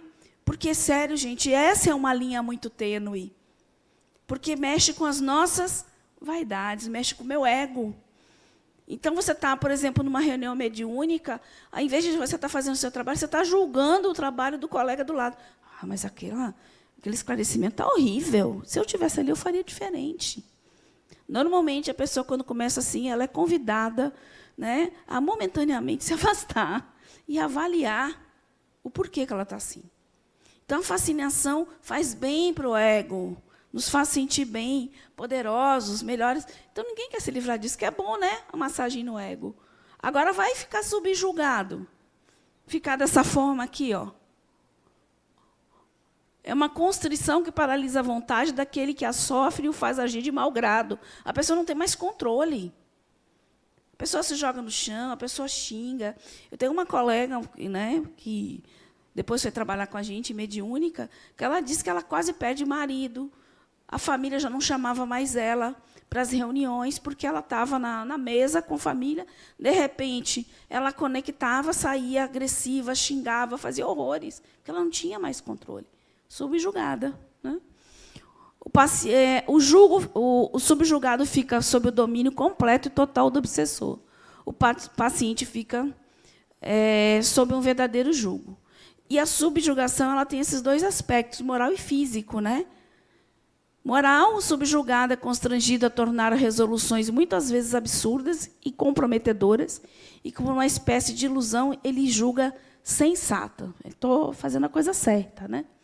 Corporal, atua sobre os órgãos materiais e provoca movimentos involuntários, alteração completa do senso crítico e no discernimento. E é muito interessante que a pessoa que é fascinada, se alguém chega para falar, fulano, dá uma analisada aí no que você está fazendo. Você já está fazendo papel ridículo, porque a pessoa começa a fazer papel ridículo. Porque os outros começam a olhar, poxa, ele acha que ele que faz tudo, ela sabe tudo. O que está acontecendo? E a pessoa se afasta normalmente de quem quer abrir os olhos. Ela afasta porque ela não quer ver. Ela quer continuar onde ela está. Me perdoe a senhora, me perdoe Allan Kardec, mas eu não tenho dúvida que a subjugação é muito pior do que a fascinação. A subjugação anula a pessoa completamente. A fascinação não chega tanto. Inclusive, algumas vezes, a fascinação pode se transformar em subjugação. Tem alguma coisa errada aí, ela não é pior, não. Bom, eu vou respeitar a sua opinião, porque aqui a gente não está para convencer ninguém. A gente está aqui colocando as ideias. Né? Então, a gente faz a análise e aí entende e interpreta da forma que quiser. Não, isso aí fique tranquilo, tá bom. Pode continuar achando que está errado, não tem problema nenhum. 10 minutos já? Por viverem numa dimensão mais fluida, sutil e quintessenciada, e lidarem com energias suscetíveis ao pensamento, costumam os espíritos que obsidiam utilizar-se de técnicas hipnóticas e magnéticas para atingir suas vítimas. O que é essa hipnose? É a sugestão mesmo. Né? como eles vivem de uma forma mais diretamente ligada a esse plano sutil, eles têm mais facilidade de manipular os pensamentos através de suas sugestões. Fatores que predispõem à ocorrência das obsessões, aí que a gente estava comentando. Imperfeições morais, desequilíbrio emocional, são os fatores psíquicos que a gente já falou aqui também. Álcool, entorpecentes em geral, ambientes e os nossos complexos, certo? A nossa mente aí, ó, nosso psiquismo. Tudo isso são fatores que nós chamamos de brechas psíquicas, que abrem, né, a possibilidade das pessoas se conectarem conosco, através de tudo isso. A invigilância é a porta ou brecha psíquica que abrimos, facilitando a aproximação e sintonia dos obsessores que vibram em faixas mentais semelhantes. Aí eu trago, você falou, né, e eu sempre trago, que eu só fui entender o verdadeiro sentido do orar e vigiar aí. Porque eu pensava antes, né, o que é esse tal de orar e vigiar? Vigiar quem? Vigiar eu, a mim. Vigiar meus pensamentos, meus sentimentos, minhas ações. Orar é vigiar isso aí. E orar é o quê? Mude a sua vibração. Mude seu estilo de vida, se você quer coisas diferentes. Então, o tempo inteiro é o nosso exercício, né? E representa em vigilância ideias negativas, ciúmes, revolta, impaciência, irritação, ódio, ó, depressão, tristeza, pessimismo, desânimo, desregramentos sexuais, maledicência, orgulho, egoísmo, medo, avareza, ociosidade, né, vícios como fumo, álcool, drogas, etc. E tantas outras coisinhas mais que não dá para botar aí, né, que é muita coisa. Então, para a gente vigiar um pouquinho a nossa casa mental, né, fazer uma higiene, né, de tempo em tempo é importante. Então, onde começa a obsessão? Tudo isso que a gente está falando. Começa onde a obsessão? Aqui, na mente. É lá que estão os nossos complexos psicológicos, né? Complexo vem de comportamentos vividos ao longo das experiências sociais que vão se juntando em nosso aparelho psíquico, mente, pela mesma tonalidade afetiva, ou seja, que causem a mesma emoção. Essas experiências formam um núcleo em torno de uma emoção comum. Então, as experiências que eu tive no campo amoroso estão lá todas juntinhas, essas experiências, num núcleo que vai gerar uma vibração. Essa vibração é a qual os espíritos se conectam com a gente para poder ali jogar as suas dores, falar das suas mágoas, né? Despejar a sua raiva, porque eles vão buscar esses núcleos, porque a gente também tem várias experiências onde a gente já viveu muita raiva, muito ódio, muito medo, né? É aí que ele vai buscar. Então, onde começa a obsessão, os complexos são a porta de entrada, veículo usado pelos espíritos para se movimentar em nossa mente. Os espíritos enxergam o que não mostramos aos outros. E isso é muito interessante a gente pensar, porque aqui no plano material, tá? Eu posso olhar para a Daniela, né? Daniele. Está mentalmente detonando a Daniele. E, ao mesmo tempo, sorrindo, e ela não vai saber se eu for boa para fazer isso, né? Porque na matéria nos permite escondermos aquilo que nós sentimos. Desencarnados, não. Porque o que os espíritos percebem, justamente, é aquilo que eu vibro. O meu perispírito mostra quem eu sou a partir de tudo isso. Ok? Quem eu estou atraindo? Vocês já pararam para pensar? Quem eu atraio? Atrairemos aqueles que comungam conosco, que se identificam com a qualidade da nossa emissão mental, né? Sua frequência energética diz o que sua vida é hoje. Então, o convite hoje dessa aula, mais do que pensar que tem alguém querendo fazer mal a mim o tempo inteiro, é perguntar o quanto de mim permite que o outro chegue para fazer mal. é trazer para a gente. Porque quem tem o controle disso somos nós. Não quero essa companhia, mude. Não gosto dessa situação, mude. E, para a gente finalizar, eu trouxe aqui duas frases bem legais. Podemos passar a vida inteira nos questionando como nossa vida se desenvolve, os rumos que ela toma, as pessoas que entram e saem de nossa vida. Mas o mais incrível de tudo é que nunca pensamos que nossa vida é definida pela forma como a conduzimos. E eu trago esse poema muito bonito de Adenauer, que eu achei muito lindo. Perfume. O que você exala? Qual o seu cheiro característico? Para realçar algo que traga boa impressão aos outros, é costume perfumar-se. Há todo tipo de perfume. Aos franceses, os suaves, os fortes e os clássicos. Mas há um de inigualável aroma, de alcance infinito, que atinge a todos, que se aproxima de você. Sua exalação é inevitável e constante. É o perfume da bondade, do bem no coração e do amor que nunca cessa. Exale o perfume de bondade no coração, para que sua vida seja preenchida de bons momentos e de pessoas perfumadas. Eu gostaria de agradecer, certo? Por mais esse encontro, de estar junto com vocês. É muito bom estar aqui, de verdade. Né? É um crescimento incrível quando eu ouço cada um de vocês, quando eu tenho a oportunidade de falar também, porque eu estou falando para mim também. Né? Eu estou escutando também. Essas são as referências, né, utilizadas: Voo do Espírito, Obsessão, Desobsessão, Profilaxia e Terapêutica Espírita, de Sueli Caldas Schubert. Essa aula é muito baseada nesse livro, ela é muito boa. Quem é que esteve aqui na palestra de quinta-feira passada? Alguém esteve aqui? Humberto é neto dela.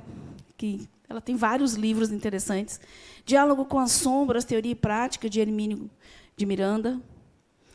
Nos Domínios da Mediunidade, Psicologia e Mediunidade, de Adenauer. Teoria da Mediunidade, de Zalmini Zimmermann. Desobsessão, né, de Chico, né, psicografado do Chico. E o Livro dos Espíritos, do Médium e o Evangelho. Ok? Muito obrigada. Uma ótima noite para vocês.